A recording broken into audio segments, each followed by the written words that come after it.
It's time for the Douglas Coleman Show.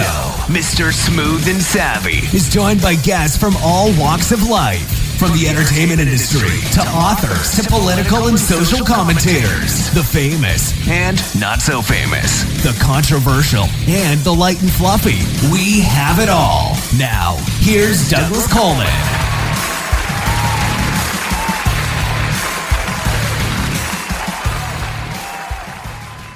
Okay, please welcome to the Douglas Coleman Show, Jesse Kalsi. Hi, Jesse. How are you? Very much so. It's nice to be here. Well, thank you for coming on the show. So you've got a book out called The Power of Home Numbers, Discovering the Best Numbers to Increase Harmony and Prosperity in Your Home. This is about numerology. On your website, it says astronumerology. Can you explain the difference, if there is a difference, between astrology and numerology? Yes, there is. Actually, they're both interconnected, but there is a difference with astronumerology and numerology, like your first question was. See, I practice the Vedic tradition, and in this this kind of tradition, the numbers are associated with planetary energy. Typically, numerologists would just add numbers across and then, do their interpretation or analysis or whatever. But in the Vedic tradition, what happens is we look at basic numerology, which goes from number 1 to number 9, and then each number has a planet that is associated with it. Just say, for example, number 9 is Mars, or 5 is Mercury, or 1 is Sun, or 3 is Jupiter. So, and then when we look at this book is about home numbers only, but I do the entire gamut of numbers. And then whenever we look at numbers, we bring that planetary energy in, and then we analyze it. And so, just to give you a quick example of just say, for example, on a home, you have a number 1 and 8 coming together, which is the energy of Sun and Saturn. So what happens typically is Sun and Saturn energy, even as per astrology, they kind of collide. They're always in a collision course. And so with these numbers, for example, the 1 and the 8, or the 0 as an amplifier, come on your dwelling. It could be an apartment or a residence, right? It'll bring certain challenges at a personal level, things like cuts, injuries, accidents, and family situations and all that. But professionally, say, for example, if you're, in the law enforcement, or you work for the police, the FBI, or, some kind of law enforcement agency, you'll excel. And also if you are, say, in the medical field, you're a surgeon, doctor, or whatever. But personally, it'll bring challenges. So that is just one example to explain how these planetary combinations work with this form of astronumerology. Okay, so when you're referring to the numbers, the home numbers, you're talking about maybe the address of the house or apartment, yes, or something like that? Yeah, the numbers that come on our doors, right? I mean, each home has a street number, right? It could be an apartment or a residence or whatever. So this book, The Power of Home Numbers, is about numbers that appear on our doors, or street numbers, or addresses, or whatever you can call them. So it'd probably be a good idea to consult you before moving. Yes, I do. I have numerous people who do sometimes ask for my opinion. They consult many other professionals in the energy business, and I do get calls asking for my thoughts on their home numbers before they move into their homes. I want to touch on something on your bio a little bit here. It says that originally you had started out in the military in India, and you yes, had intended to stay in the military as a career, and then you left yes, because you were informed of your true life purpose. Tell me that story. Yeah, interesting. So I was a permanent commissioned officer in the Indian Army, and I rose all the way to a captain with the 1st Battalion, the 3rd Gurkha Rifles. So one of my deployments, in fact, my last one was in a place in J&K, which is always disturbed. I'm sure you know that Jammu-Kashmir is always disturbed. And I was on one of the forward defended localities. And then what happened one day, I was kind of going up and down that, that position, that post, right? And suddenly I felt overpowered by this energy that told me that, you're not supposed to be in a business where, people are killed, right? And that energy came very, very strongly to me. And then when I requested my commanding officer that, I would like to, not serve the military anymore, he was not happy at all, because I had a good record of service, and, he thought that I would do well later. But I guess my time had changed. I don't know, my karma had changed at that time. And then And then by the grace of God, I was able to come out from there. And I was also very fortunate that I came to such a great country where I tried to build my life again.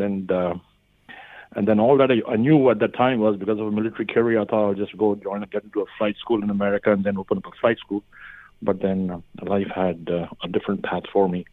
I was always into numbers, and I mean, not always. I was drawn to them. I was never like I'm now. I kind of practice it professionally, but I was always drawn to these numbers, but I never understood them then. But with time and my life situations and all the challenges that I had to face with the last 30 years, that I've been here for almost 35 years now. The last 30 years, it's I've learned a lot with my experience, and of course, all the people that God has sent me to, work with them. Well, that's fantastic. Let's dive into this just a little bit, because I think there's a lot of people that don't really quite understand it. You do readings for people, correct? Yeah, I do, yes. Okay, can you give me just kind of an example of what you might do for one of your clients to help them or guide them in some way? Yeah. So, see, this business of Astro Numerology that I practice is about harmonizing energy. It's harmonizing energy. Now, say, for example, let me give you my example. Now, I am born on April the 3rd of some year, and so what we do is from my date of birth, I can derive the best numbers, right? The best numbers that are applicable to that frequency. Now, see, in my case, I'm born on April the 3rd, so there's a way to calculate all that, and my best numbers are numbers 3s and number 9s, and those are my best energies, which is the energy of Jupiter and Mars. So then what I did was that I fine-tuned my name. So my official name is Jasbir Singh Kalsi. That is my official name on all my documents. But my popular name is Jesse Kalsi. And why I did that was I just shifted that energy to my Mars energy, which is number 9, right? That's how I shifted it to have that frequency work for myself.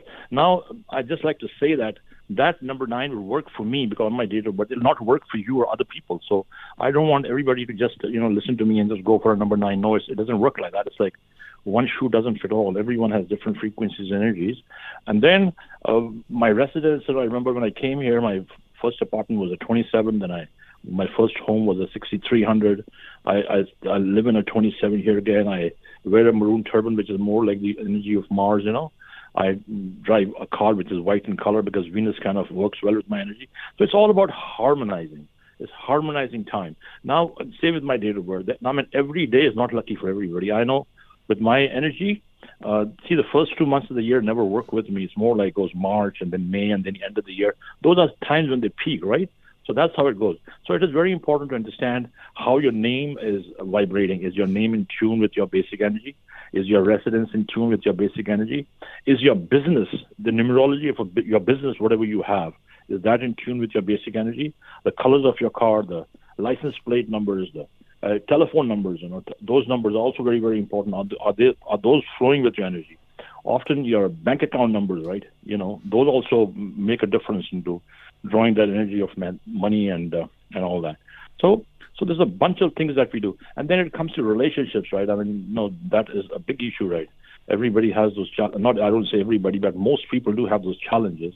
And then, those can be corrected too by using the science of numbers and numerology, understanding, one's timing and, knowing when you peak or pitch or whatever, right?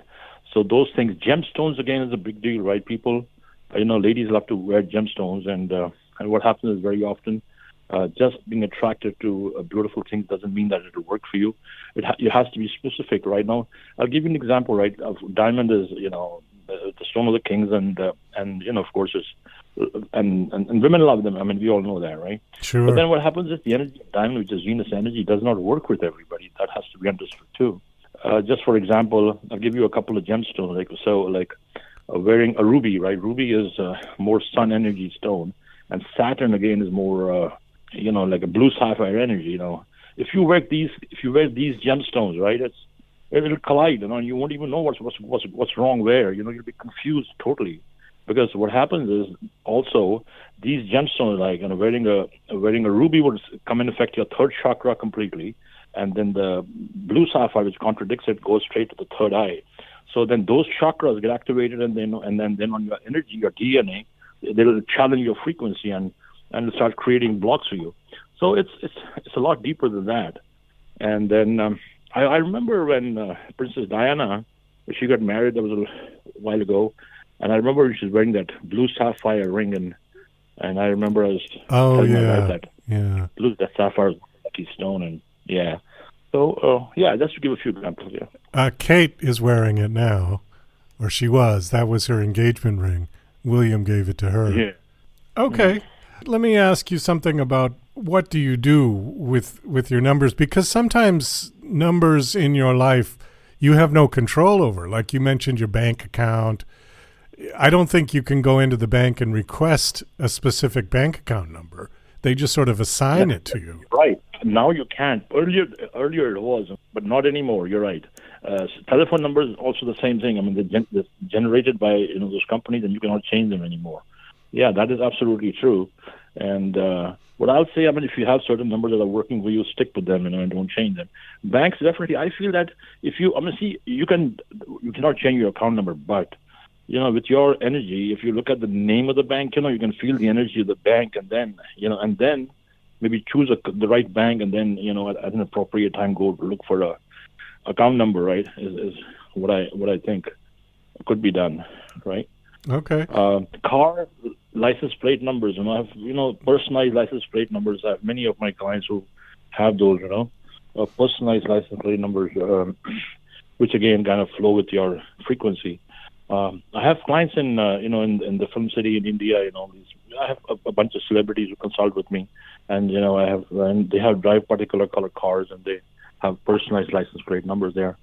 I think they're very in tune with this kind of work, because they're always, in a situation where wanting more, right? They want their luck factor to be high. Yeah, but I do believe in that, and even my own car has a certain number which I chose from the DMV to, for my car, and just because I feel so strongly that when you're driving your car, and the energy there, and we don't use phones typically, but very often you'll have a ring in your car, and the intent is to draw the right energy in all the time, the right frequency, happy messages coming in. You're safe when you're driving, things like that. Okay. What numbers would be lucky for me? My birthday is May 21st. May 23rd? 21. May, okay, that's May 21, all right. So let's look at that. May 21. And so your popular name goes, your popular name, like, the whole world knows you by your first name, right? Douglas, yeah.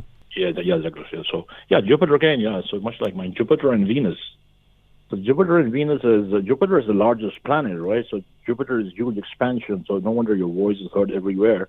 And then Venus is the energy of its creativity, it's love, it's a whole bunch of things. It's also money. The 3 and 6 are strong numbers to have, very strong numbers to have. But then we'll have to look at some other numbers too. But that cannot be done now. But maybe at some point I can definitely check them out for you and let you know. But basically, your numbers are strong numbers. You've got Jupiter and Venus, and expansion and creativity. Okay, well that seems about right. I've always been a creative. I'm a musician and a show producer now, so I've always been in the creative arts one way or another. Yeah, but the one gemstone I think which would be great for you would be a turquoise. A turquoise pendant, some turquoise in some form would further enhance your creativity, your reach. It'll just pick your frequency up several notches. It kind of goes up. Turquoises, I feel that I wear one as well. A turquoise is a pendant, right? And turquoise, they're found all over the world. But the ones that come from Iran, Persia, Nishapuri, that I think has a higher vibration. That's what I feel. The Persian turquoise has a high frequency, and something like that. I think if you wear, that'll be very good for you. Excellent. Okay, well that's good to know. There's an awful lot of turquoise in Arizona, and I remember seeing lots of it in the Navajo Nation. What about the Native American turquoise? Is that good? Those are pretty good. In fact, I have a turquoise too. I have a one from the Sleeping Beauty mine here in Arizona, which is supposed to be prized. And so the Navajo, so typically what they do is they create a Navajo turquoise with red coral. That's how they use it, right? And that's a very strong, very, very powerful combination. Wearing Navajo and a red coral. But you should not wear a red coral. I think a straight turquoise for you. And if you want to get one from here, you can definitely get one from the Sleeping Beauty mine, which that also has a high frequency. Yeah. Okay. Let's just pivot back to your book for a second. We're kind of running down on time. So the book is called The Power of Home Numbers. What is the takeaway for people who maybe don't know that much about numerology, but they pick up your book and read it? What can they expect? Okay. So, this book has many, many examples of, different energies, different people that have consulted living in different homes, right? Now, the first thing is, this is not a how-to book. So if you buy this book and say, we'll know everything about numbers, no, that will not happen, right? Because there's a lot of information, and whatever little I could put in a book, I've placed it there. There is something called as number patching, which is my trademark, and number patching is more about shifting energies with using extra numbers, and I've explained that in this book with many examples. So a reader would definitely gain a lot of information, right? They'll learn a lot. They'll be alerted to, a lot of information that they've not known in the past, and they'll benefit definitely reading this book, and but not know everything, but they'll definitely learn a lot. The last question I wanted to ask you is about your readings. I see on your website that you offer readings for people. What is involved in that? If somebody said, "Yeah, I want a reading," what would what would happen? Typically, so I'll look at everything, and I basically look at the names. If they have a business, we look at the business names. You look at the business addresses, the personal addresses, and if there are any patches to be needed, some gemstones and things that I can recommend. All so I do whatever is in that time slot, whatever is picked up in that frequency, right? I'll make all the suggestions and give my best on how to harmonize that energy, how to make that energy around that individual flow easily, right? To have a more successful and happy life. Okay. Well, we got to wind this down. Thank you so much for coming on. Again, the book is called The Power of Home Numbers. The book is out now? Yes, it is. Okay. Can you give out your website, please? Yes. So my website is jessekalsi.com. It's spelled JESSEKALSI.com. Well, Jesse, thank you so much for coming on the show. This was interesting. And best of luck with everything you're doing.